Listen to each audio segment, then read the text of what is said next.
What's up, guys? Today I'm taking a break from my Swordhaven early access playthrough to react to a new video game trailer that just dropped. It's called The Blood of Dawnwalker. I also pulled up their Twitch stream and I edited it down to make it easier to digest for you guys. I tried to just include sort of the details about the world and how it's gonna play. It should be under 10 minutes. Now I'm gonna switch over to me reacting for the first time. So right away you see they're not hiding from their heritage. They're real upfront from the director of The Witcher 3. 14th century.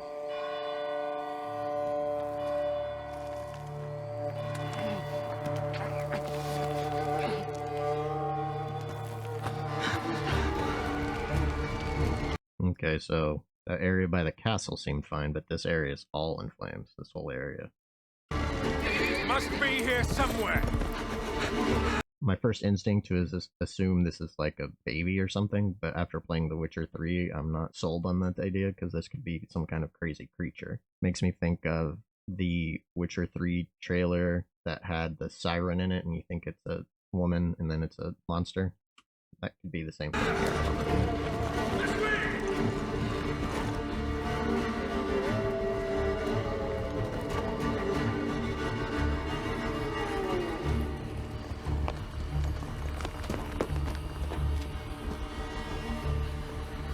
Okay, so I'm assuming this world is a lot closer to our world than The Witcher 3 was, because there's a lot of Christianity symbolism around. That's right. It's alright. Sounds like a human. Lunka! Don't hurt her! I hope it's a human. You gave us quite the chase, young. Please, sir. These guys could be straight up out of The Witcher 3. Like, you could kill these guys and wear their puffy armor and make Geralt look dumb. She's just a child! Roderick, remind me. Roderick. What was the guy in Witcher 3 called? Ranzig? Rodovig? Something like that? Did I make an exception for children? No, sire.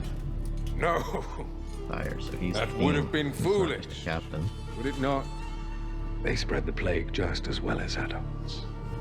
And there's only one way to stamp out this sickness. No! You guys see that?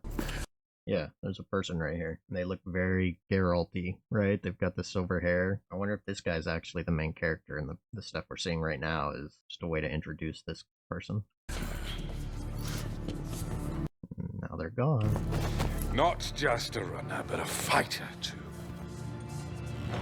Got a red butterfly moth thing. Makes me think of Persona with the blue butterfly moth symbolism. Had we met under a different moon, things might have ended. Mentioning the moon is interesting. We've got a cloud of something.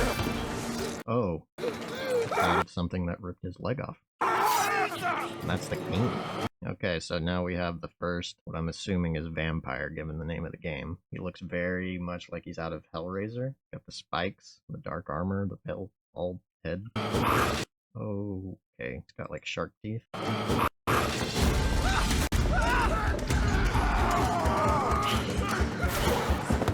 Okay, we've got another guy here. I don't know if he's a vampire yet, or if he's a minion of that other vampire. He could be a ghost or a thrall or something. Oh, he's very fast and very strong. Okay, and then we've got another guy. This may have been the guy we saw standing in the background earlier. He looks almost human to me. He looks far less vampire-y than the others did. He's still got the teeth, but he doesn't have as many of them. It looks like a normal amount of teeth. They're just kind of sharp, and his skin isn't as pallid as the Hellraiser looking one, or the... He seems to be using blood as I don't know if a weapon is the right word, but like as an ability. Like he blocked that attack with blood, it looked like. Yeah, here's a better look at him. He looks almost completely human to me, other than his teeth are sharp. He's got some dragons on his armor. This looks like another blood ability, I guess. Turned into a rope. I guess they're gonna grab this guy.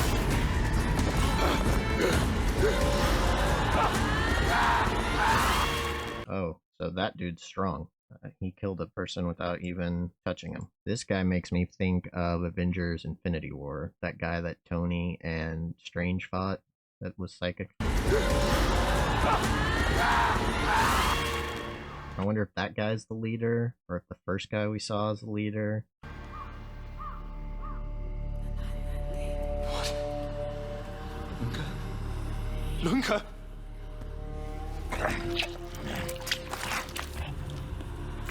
A lot of teeth, and we've got some demonic imagery in the background. He's a spiky dude. I wonder if those are made from his teeth.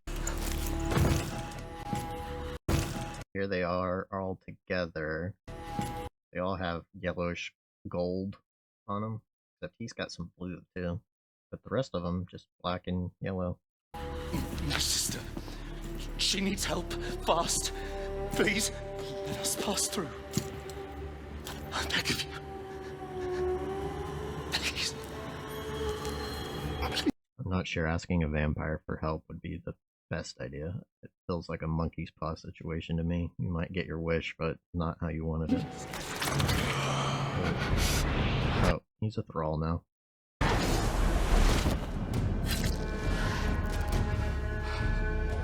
You turning her into a vampire to heal her?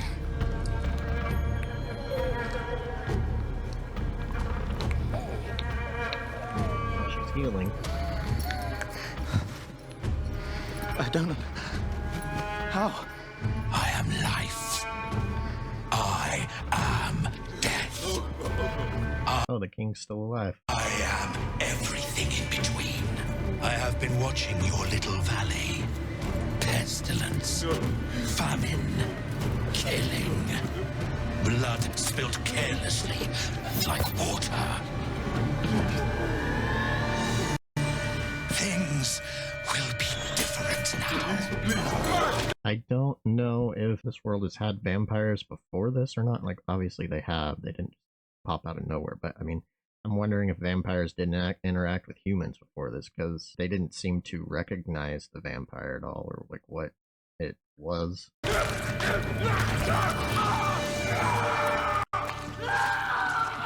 Yeah, still yellow. For all of you. Sounded very witchery. The world needs what it fears.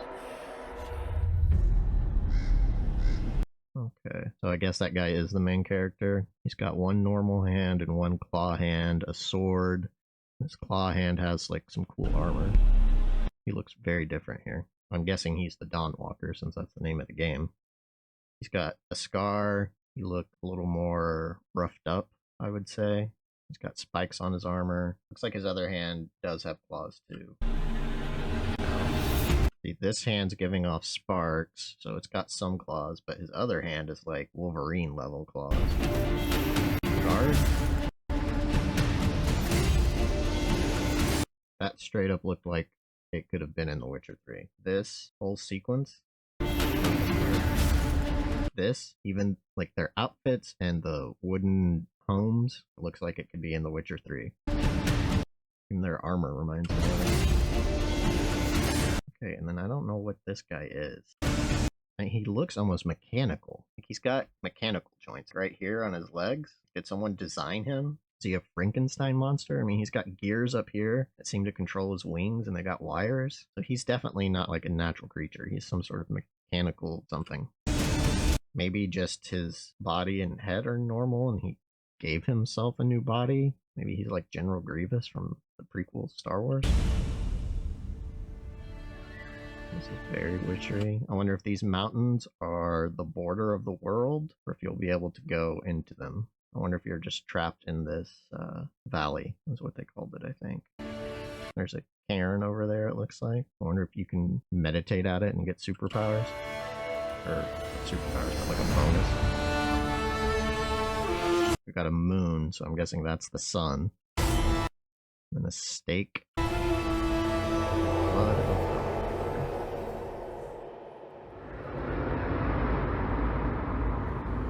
Gameplay, summer 2020. part of him that's in the darkness.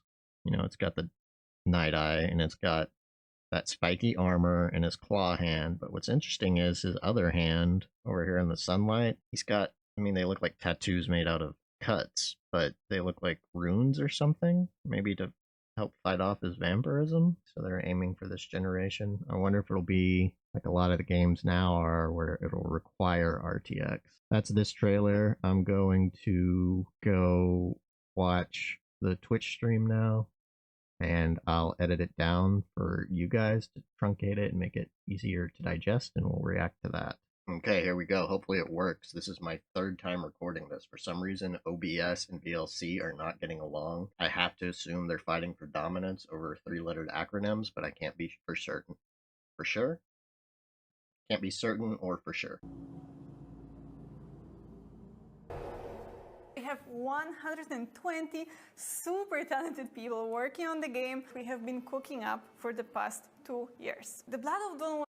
Okay, so that makes me think that it won't be coming out this year for sure. Smaller team, they've only been working on it for 2 years, which in modern video game time is nothing.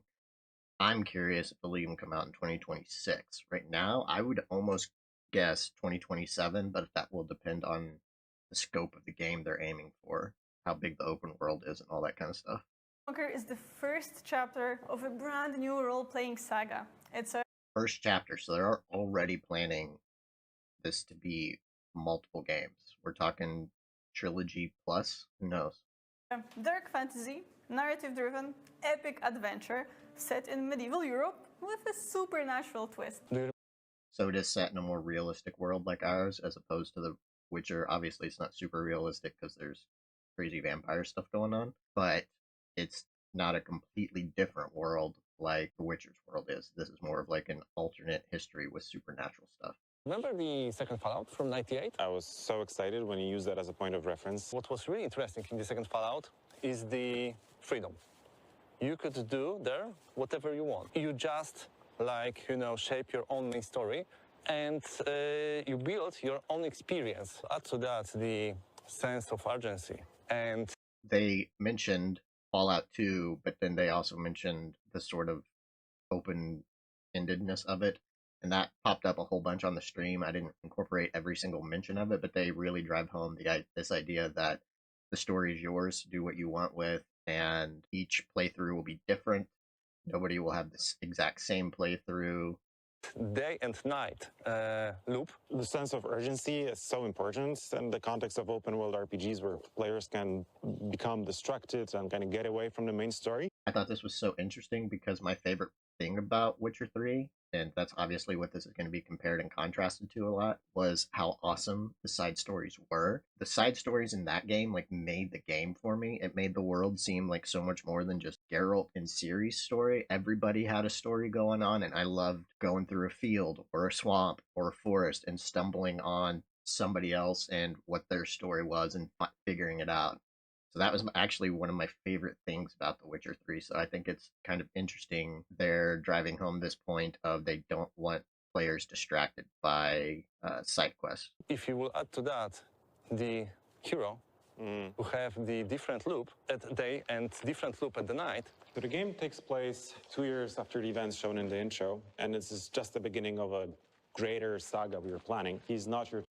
See, there they go, mentioned greater saga, so they're planning multiple games. I know I said that earlier, but they mention it a few times. Typical game protagonist. He's not a grizzled veteran. He'll be never a superhero. He'll be never overpowered.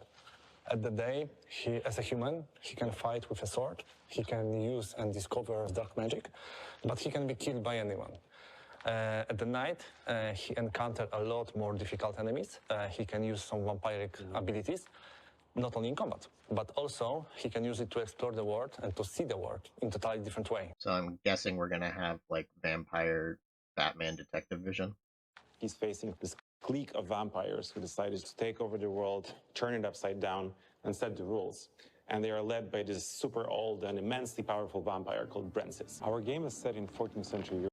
I'm wondering how much of this was inspired by Blood and Wine. Spoilers for that game, but it's very vampire focused. And one of the strongest characters in that game is a vampire you meet in a cave. And I'm wondering how much of that was a springboard for this. And finally, when humanity is at its lowest, they come out of the shadows, they overthrow the feudal lords, and they move into their castles. It certainly seems, with the way they're talking, that this world didn't know vampires existed until this point in time. Like, it was pretty much like our Earth, and then in the 14th century, they pivoted down a different alternate history, sort of, and the vampires came into power. Vampires ruining the world is not necessarily the bad thing. Feudal lords in that time killed the whole villages to prevent, the plague. And the vampires, they defend Cohen and his sister. They even healed Lunka. And, I know that people need to pay taxes in blood, but it's not a huge cost of safe and good life. Well, to that I'd say that vampires' favors are uncertain. Like the monkey's paw situation, I mean. And sure, they protect the people of the valley where the game takes place, but they see them as cattle, so they protect them to then lead them and ultimately kill them. And the blood tax you mentioned, it's taken from everyone, the frail, the weak, the old. Each week they have to convene at the church for a blood mass. So for some people, that's deeply traumatizing or might even end up in them dying. Nothing is simple. Nothing is just black or just white. Challenging for players because Cohen has only 30 days and 30 nights to save his family. We don't think about the quest like the main quest or the side quest. We just have quests. That means that no two playthroughs will be identical. Cohen, our main protagonist, becomes a Dawnwalker. You'll need to mature a bit. So you will see that in the other game assets, he looks a bit different. So does that mean she wasn't turned into a vampire then? No, Lunka was indeed healed from the plague, the Black Death, by Bran's sister. So I was completely wrong. I thought he was turning her into some kind of thrall, but according to them, the girl was just straight up healed. I think humans into vampires works a bit differently in our game. Dawnwalkers look like humans. I also think it's interesting she said Dawnwalkers with an S. That makes me wonder if Cohen is the only Dawnwalker, if there are actually others in this game, or at least in this world. During the day, but they turn into vampires after dusk, rooted in real history, inspired by some myths and legends. We also set a boundary for ourselves, and that boundary is a time period of inspiration, ranging from the 13th to 15th century. Our magic isn't filled with fireballs or flashy lights. Our magic is also serious, and it's closer to paranormal phenomena than to traditional spellcasting. Primary sets them apart. So I wonder what that means and how it'll affect combat, because Geralt was already pretty low on magic. Even if you went with a high magic build, he wasn't the most magical character, and this sounds like it's even pared down more than that. I'm very curious to see how magic will actually operate in this world. Is their teeth. Our vampire teeth keep growing throughout their lives. The older the vampire, the more teeth they have. The teeth keep growing because the vampire can use them to create another vampire. I thought that was a crazy twist that I think is pretty cool, because I never would have thought of that. Creating a vampire with your teeth. And the mechanism is very simple. The vampire pulls out his fang and drives it into the heart of its victim. How metal. To Cohen's Argeria, the silver poisoning he got when he was working in the mines is both a blessing and a curse. Because on one hand, it weakens him. On the other hand, it protects him from becoming a vampire fully. So I wonder if there are other Dawnwalkers, if they're all immune due to silver, or if there are other ways to get that affliction/ability. Now he has to find a way to deal with things like undead lurking in ancient tombs, kobolds, uriashes. They all have their own goals, aspirations. Brancis. So there are other monsters in this game, and of course you have to wonder if there are werewolves. They talk about the moon a lot in this stream and in the cinematic we watch. So the moon seems to be significant. So you have to wonder if the moon is significant, if werewolves or other were beings show up in this world or not. Turned himself into this messianic figure, punishing criminals with, draining them dry. Some people actually liked it. Some others did not like it so much, and they began to reach into the depths of forgotten magic, occult, stuff like that. When you meet those characters, your goals and ambitions may overlap, and you befriend them, or it might be the opposite, and you go on a warpath with them. So it sounds to me like Witcher 2, where you kind of have to decide between the Scoia'tael and, I forget his name right now, but you can get his tattoo on your neck. You can decide their fates, but also you know, get to find all these secrets of Veil Sangora and fill all the blanks and, you know, explore the world. And yet another path might be lurking within that, the blood hunger. It lets me play a real vampire. I don't just have to drink blood to use my cool abilities in combat, but if I talk to someone without feeding first, I might just lose control and I might eat them. I can eat my best friend and I will break my heart and I will break my quests. Princess? See, that's like a selling point for them, but I don't love that idea. It's the whole reason I couldn't get into this game called Vampire. I know they patched it eventually, but when I played it originally, the way you like had to feed on people just ruined so many quests for me that it didn't feel like my playthrough anymore. It felt very like you're forced down a certain path, and I didn't like that. So I'm interested to see how they handle it here, and I hope there are more routes to take than just, hey, you're going to have to eat X amount of friends. Because, like, it makes him this active antagonist. You know, this means that he will basically react to what Cohen is doing. He will pass these edicts that will hinder your path. So, for example, he might set up military checkpoints that will be on your way. That makes me think of Far Cry, the one that's in Cuba, but they don't call it Cuba. They did that in that game. There were checkpoints, and as the game went on and you did more and more stuff, the checkpoints would get harder. It would go from a couple people to more guards to guards with better weapons to guards with tanks. It changes the world, right? Yeah, exactly. And also, you know, it's not just him running the show. It's also his 3 powerful vampire allies. They also have their own, like, spheres of influence, and you get to dismantle their organization step by step. Which also makes me think of a different Far Cry game, one in North Dakota. I think it's North Dakota. But that was the same kind of deal. There was a big bad, and then there were 3 disciples under the big bad, and the map was broken into each bad guy had their own area, and you went to their area, dismantled their operations, took out that bad guy, and then at the end you took out the main bad guy. Every time you do something important in the game, when you complete an objective or you complete a quest, time moves forward. It's not like real time. You actually get to control how much of this resource you want to spend, right? Yeah, you have to manage it wisely. Time matters. See, I don't like that. I'm going to be cautiously optimistic, but to me, that sounds like being pigeonholed. Like if I'm playing an expansive open world RPG, I want to stop and smell the roses. I want to explore every nook and cranny. I want to stumble upon some quest and get lost in it. And the way they're describing it makes it seem like, hey, if you go do this side quest, you're going to burn one of your 30 days or 30 nights, and then you're only going to have 29 days left, right? So you have to decide what quest you want to do and what quest you don't. And I understand that will probably make for a better replay, but a lot of people don't want to replay these super expansive RPGs. And even though I am okay with replaying games, I don't want to replay a game like more than a few times usually. And personally, I would just rather be able to make my playthrough, do all the quests, do them in whatever order I want, with whatever endings I want, and not be told, hey, you can only do X amount of quests because we said so. You're only going to have 30 days to make all of your decisions? Well, it is actually 30 days and 30 nights. I don't know if you guys could hear it, but there was a car alarm in the back of this, which I thought was pretty funny. I can't do everything, right?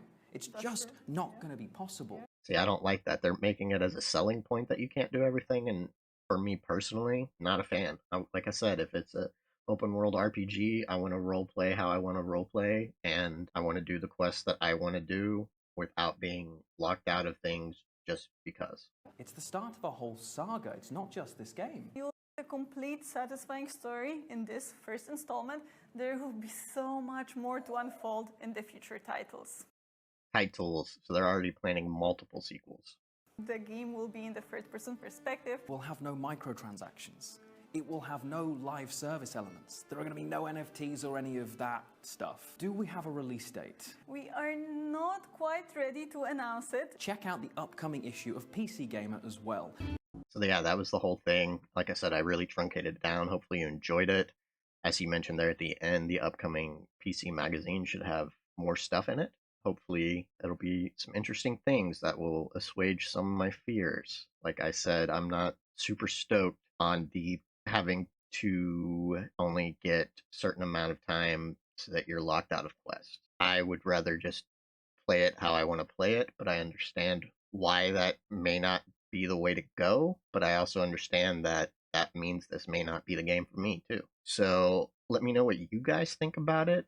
Are you cool with that time crunch, the time restraints? And are you cool with being forced to be a monster, or would you rather have some nuance there? Like maybe you could feed on cows or deer or something and you'd be weaker, but you wouldn't be feeding on human, just as an option. I would like that. But let me know what you guys think. If you are a fan of this Reacts, feel free to subscribe, obviously. On Tuesdays and Thursdays, I try to either play a demo or I'll upload a React video like today, and then Monday, Wednesday, Friday, I try to do full playthroughs.